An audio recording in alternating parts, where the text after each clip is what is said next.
Oh, Sorry. uh-oh. I don't know these guys. I don't know. Thank you. I think I was off there. So if the tube comes out of there, make sure you get the prongs in the right way or it'll just pop the tube. To find out about it.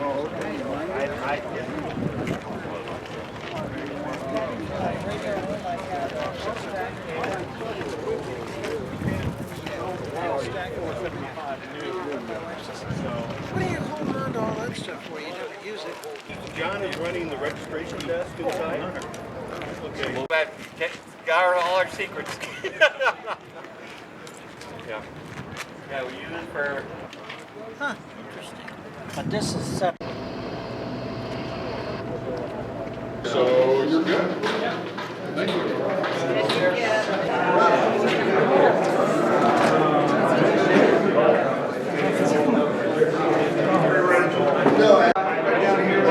Yes, halfway down the wall, halfway down on the right.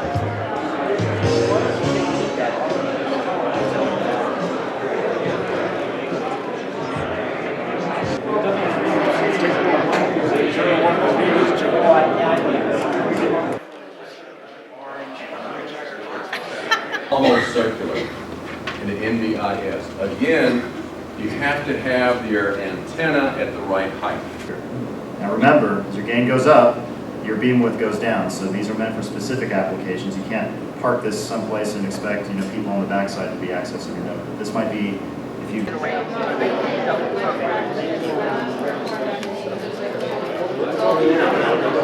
The Civil Air Patrol is an auxiliary of the Air Force. It is a volunteer program. You can join as a cadet when you are 12. In the cadet program, when you join, you get 5 free O-flights in a powered airplane. Then you also get 5 free O-flights in gliders. We train the cadets and the senior members to go out into the mountains or into a city even and find lost people. Okay, thank you. I'd love to tell you about it. QCWA, or Quarter Century Wireless Association, is an organization of hams who have been licensed for at least 25 years. And just for information's sake, I'm Ken Simpson, WADK, and I'm the executive administrator for the QCWA organization. And we are based out of our headquarters in Ocala, Florida.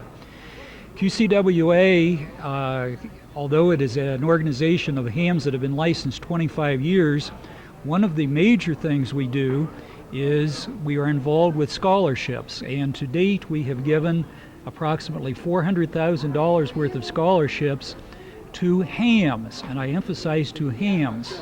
You must be an amateur radio operator with a license in order to get one of the scholarships that QCWA provides. Hi, I'm Larry. I'm Alpha Echo 5 Charlie Zulu with the Upper Rio FM Society here in Albuquerque, New Mexico. And we are a repeater organization. We own and operate 8 repeaters in the New Mexico area. Our repeaters are all linkable. And we offer a phone patch, one of the only phone patches left in the state of New Mexico. So if you want to make a phone call over your ham radio, you need to be a member of the Upper Rio FM Society. Hi, I'm Pat Wood, W5, no, that's him, KE5 FVS. You'd think I'd know my call sign by now. I've only had it for 9 years, but I'm also an author. I've written a book called The Easter Egg Murder. It's a mystery set in New Mexico about a real-life murder in New Mexico that was never solved. And there it is. And we're having a great fun time here at the Hamfest. We're selling prize tickets to everybody that wants to get in on the drawings. And I hope to see a lot of people from ARRL come by this table. Thank you very much.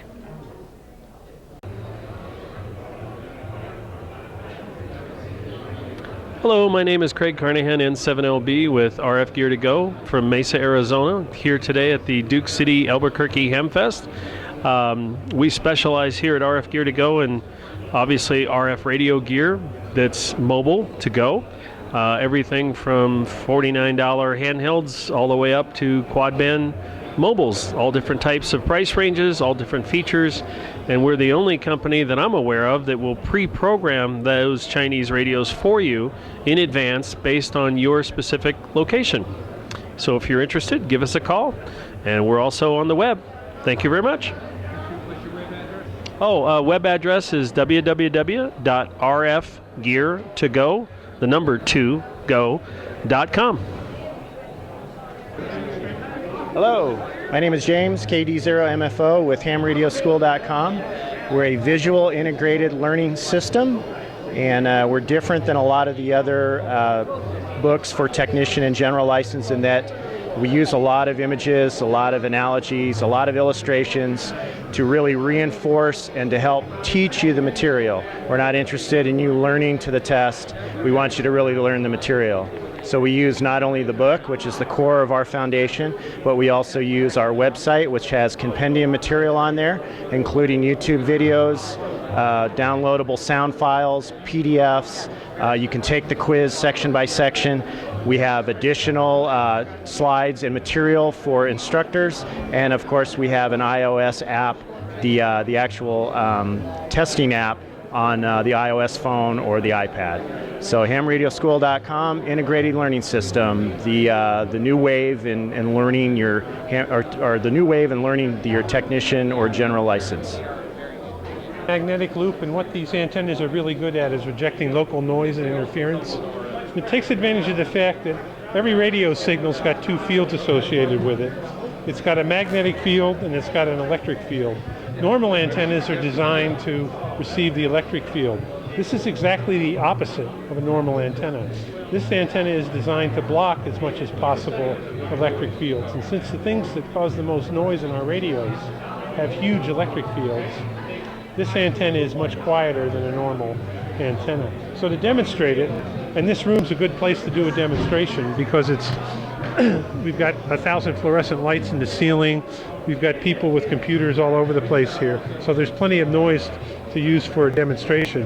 I've got the output of the magnetic antenna hooked to one side of this switch. The other side of the switch is hooked over here to this antenna, and it's a normal antenna, and it's picking up the electric field in here. The output of the switch is connected to this software radio, and right now we're tuned to this signal that you can see here on this display. You can see the carrier, and you can see the sidebands on either side. It's a local radio station at 1600 kilohertz, but it illustrates the concept quite well. And I'll turn up the volume and let you hear the difference. Right now, this is what's coming from the magnetic antenna. New complimentary prepaid maintenance on selected. Now watch what happens when I switch to the normal antenna. Carefree escape vehicle.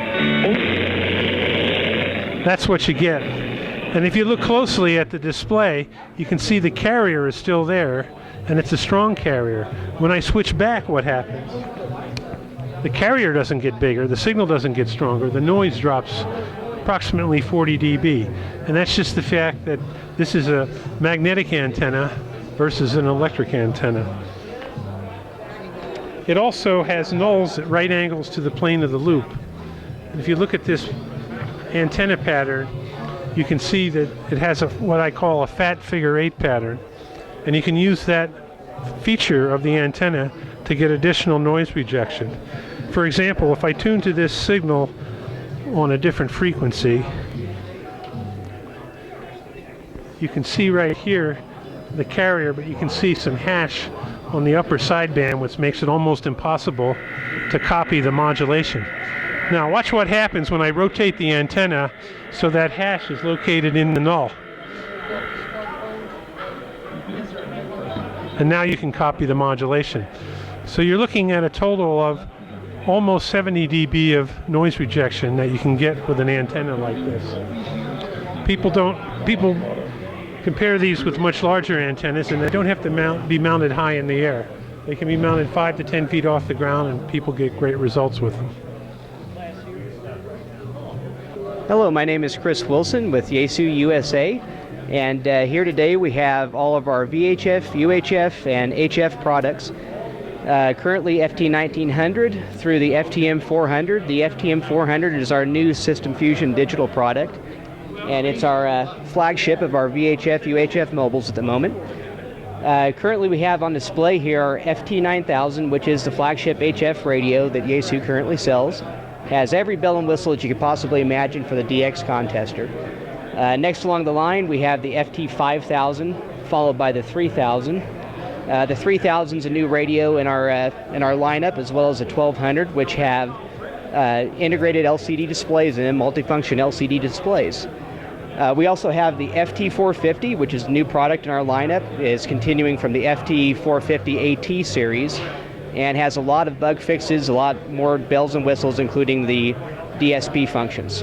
Then we have the classic FT897, FT857, and FT817 that have been out on the market for several years. These are some of our most popular sellers, all mode, all band, as well as HF radios. They'll do 160 through 70 centimeter. Over here, we have our new System Fusion repeater system that we have just seeded out in the United States. We have about 150 of these repeaters on the air in the United States currently in testing. And this is C4 FM digital, which is a very high quality data and voice system, as well as an analog FM repeater. It'll switch in between analog FM and digital flawlessly, so you can run both analog and digital, unlike some of the other modes out there where you're stuck digital only. We also have our very popular lineup of FT series handheld radios, including the VX8DR, which is an updated version of our VX8 series, and the new FT270, 277s, and 250s. Hello, we're TACCOM, and we're got our standard line of carriers here designed to package your radios. And we have a display of different radios packaged in our standard carriers that allow you to go ahead and put a protective wrap around your radio, keep all the pieces and parts together, and allow you to set up a little portable operating position with those particular radios. And one carrier is used on all of these radios, has extendable sides, and allows you to customize the fit for whatever radio you have. Hi, this is David Schoaf in the Elecraft booth. I'm one of the customer support folks here at Elecraft. We thank you for stopping by. What you see here is our K-line. This is our top-of-the-line rigs. The K3 used heavily with many D-Expeditions. Also the KPA 500. If you worked many of the D-Expeditions, you probably were working these transceivers yourself on the other end. We also have the P3 and the 500-watt tuner. Together we call this our K-line. We also have the P3 showing a large screen image of what you see here on the small screen as well. We have other features that go along with that. And in addition to that K-line, we have the capability to be able to control it remotely with our K30 Mini. It's a K3 front panel, but only very, very shallow, and you can control the K3 from anywhere in the world via the internet, button for button, just as if you were sitting in front of it. So we certainly thank you for stopping by, and look forward to seeing you here in our booth or wherever Elecraft is. Thanks so much. Hi, I'm Shell, KF0UR, and I'm with QRP Works. And we manufacture Ham Central Terminal and Key Logo, which are two accessories for the QRP portable world. Ham Central Terminal is centric to the Elecraft KX3 and K3, and Key Logo will work with the KX3 and K3 as well as every other rig out there, such as the FT817. It has interfaces to the 817. It has a sunlight readable screen. It runs 20 hours on a regular 9-volt battery. It's portable. It has a 1,000 QSO log, so when you get home you can export the log into an ADIF file. It has Summit on the Air features in there for the SOTA activators and SOTA chasers, and it has a host of other features like messages in there, 20 messages that you can press one F key and send a message out either in CW, PSK, or RIDI with the KX3, or CW with the all the other rigs. In addition, it has the powerful and popular K1EL WinKeyer built in. So you can key your data in without the keyboard. You could use your paddle. And you could also use it as a training device, because as you paddle your CW, the letters you're sending will show up on the screen. So some people buy it for as a training device to give them some confidence in what they're doing. And so that's the Keylogo, a newest product from QRP Works, and Ham Central Terminal, which has been out for about a year. Hello, my name is Brian Milishowski. My amateur radio call sign is N5ZGT, and this is the 2014 ARRL Rocky Mountain Division Convention happening here in Albuquerque, New Mexico. I serve as the director of the Rocky Mountain Division, which is a geographical area within the American Radio Relay League. There are 15 of geographical areas called divisions, and each one is represented by a member who sits on the board of directors of the ARRL. The Rocky Mountain Division is made up of administrative sections, in this case New Mexico, Colorado, Utah, and Wyoming, and we're joined here this weekend by members from all across the division, as well as nationwide for that matter. Manufacturers and exhibitors are here representing the latest and greatest in products within the amateur radio industry. Amateur radio clubs, we have a bunch of technical and non-technical forums that are taking place throughout the weekend, so the attendees here have an opportunity to learn about a lot of great topics and other activities, including a high-altitude balloon launch and some close activities with school children and science, technology, engineering, and math programs within the public schools and education system. So a lot happening throughout the weekend, and the ARRL is, as you can see with the banner behind me, is celebrating a special occasion in that it is 100 years old this year. So this is its centennial year. It is based out of Newington, Connecticut, and has 165,000 members who are amateur radio operators across the nation, and a number around the world as well. So this is the National Association for Amateur Radio. Mac, hi, I'm Bob Finch, W9YA, and I'm here representing NM5SH. That's the New Mexico Mesh Club, where we do high-speed multimedia on automatically configuring networks. That's a mouthful, isn't it? But what the really neat thing about automatically configuring networks is that we can stream audio, video, control of your computers and your radios, and anything else you would normally put on the internet, except it's a separate network, and everything works automatically. No more figuring out who's where or what's what. It's all there for you. It shows up. And we developed a special smartphone interface that we're demoing in the other room, where all of our cameras and all of our links, our IRC chat rooms, our shout boxes, our file servers, and everything is on one web page that shows up on your cell phone. It's quite a neat thing. You ought to be here to check it out. I wish I could show you, and maybe we can if our videographer can get a close-up of a cell phone. Can you get a close-up of a cell phone, Mac? Does that work for you? Oh, well, okay, here. So this is being beamed in from the other room where we have this special interface. And let me turn on the cell phone. And you can see everything that we're meshing right now. That's 2 live camera feeds. All right, a little bit of an introduction, and I'm going to scroll up here. We have a file server. We'll hit that link there, and there's a file server, and a shout-out box where you can sit there and communicate with one another. Plus, we have IRC relay chats and all that other neat stuff. Plus, we can interface with the internet. Anyways, that's meshing today. A lot of fun, very low cost. If you can zoom and pan and tilt up here to that blue and black box, Mac. That is our radio, and believe it or not, we have a show special today, folks. That radio plus a power supply, already programmed, ready to go on your mesh for $30. That's quite a deal. So we're selling those. We've already sold a few, and we're having a blast. Mesh in Albuquerque is a lot of fun. Hi, I'm Mike Newman from Keg Labs, and we sell chemicals for the electronics industry. Our flagship is the Deoxit line of contact cleaners, and I have samples for everyone here. What Deoxit does is it's an oil-based contact cleaner. It lubricates your connection as well as getting rid of the oxidation and protecting it from oxidizing further. It's really the best thing out there for cleaning up a signal. We also have Handy Glove, which is a combination of an ESD lotion and a barrier cream. Basically, it's like putting on a rubber glove, but it's hand lotion. So you put a little bit on before you start working. You just need a little bit. You rub it on your hands, and when you're done, it dries off. You're anti-static, antibacterial, and anything you get into, greases, glues, or solvents, will wash off with simple soap and water. Thank you very much. Hi, good morning. I'm Marcus Lieberman, and my call sign is Kilo Mike 5 Echo Hotel, KM5EH, and I'm a ham radio operator, and I'm on the board of directors of the 1010 International Net.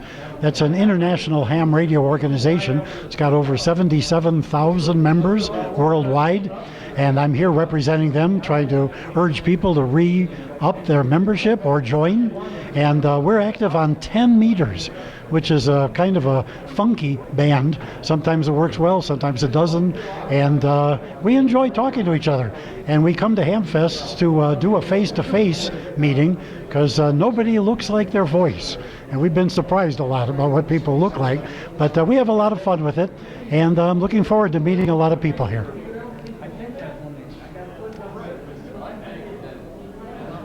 Hi, my name is Scott Webb, N5SQR, and welcome to the Caravan Club booth here at the Duke City Hamfest.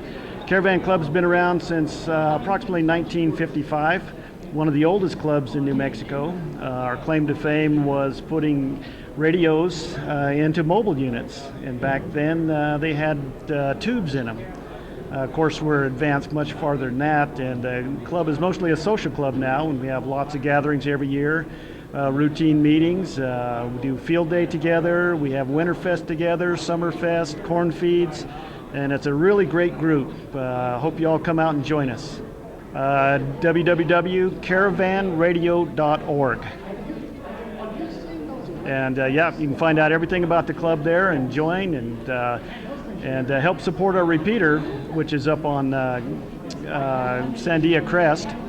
One of the best legs repeater around here, since we're 10,000 feet, and very popular. We have nets on there every day, and so yeah, come and join us. Sure, I'm Mike Langner, and we have talked today about near-field communications.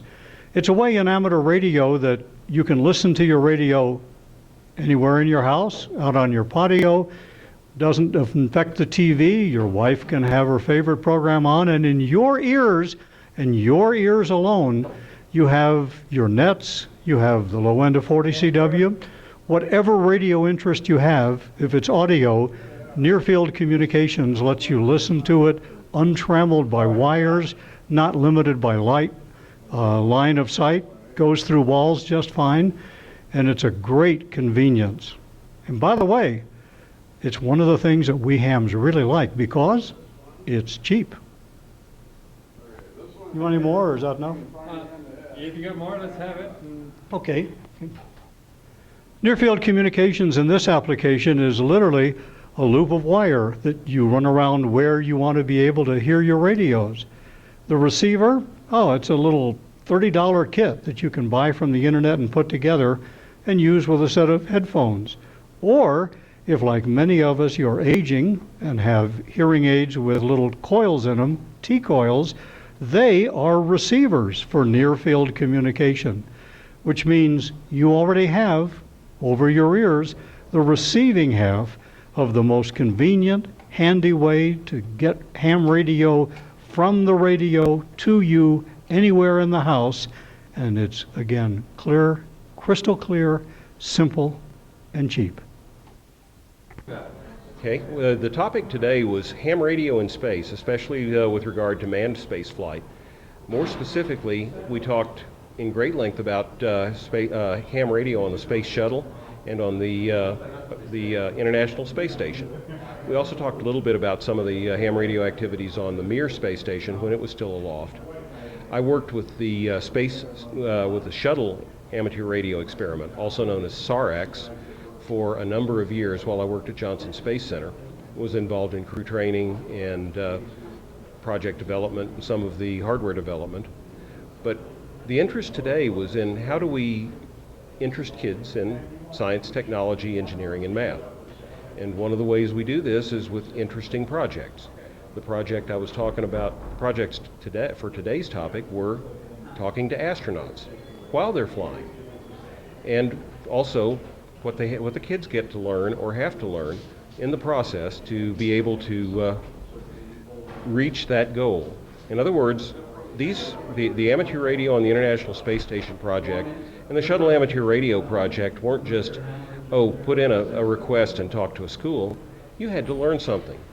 There were curricula that were developed specifically for age-appropriate work so that the kids in school could learn something more about science, technology, engineering, and math, and then things that were actually applicable to the real world. So we weren't talking about something that was just hard for them to fathom and completely abstract. We're talking about how do we predict when the space shuttle is going to be overhead? How do we make an antenna that will really work? Things like that are practical. One of the things I showed today was a video of an International Space Station contact with an astronaut talking to 3 different schools. There's just a whole gamut of things that are important to look at, and trying to interest the kids in thinking of these questions and how to apply the science is an important aspect.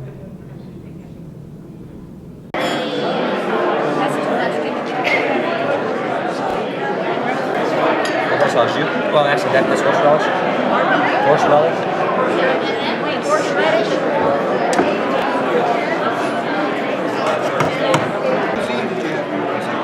I was a bistro, so we had it all European handmade. It was our thing.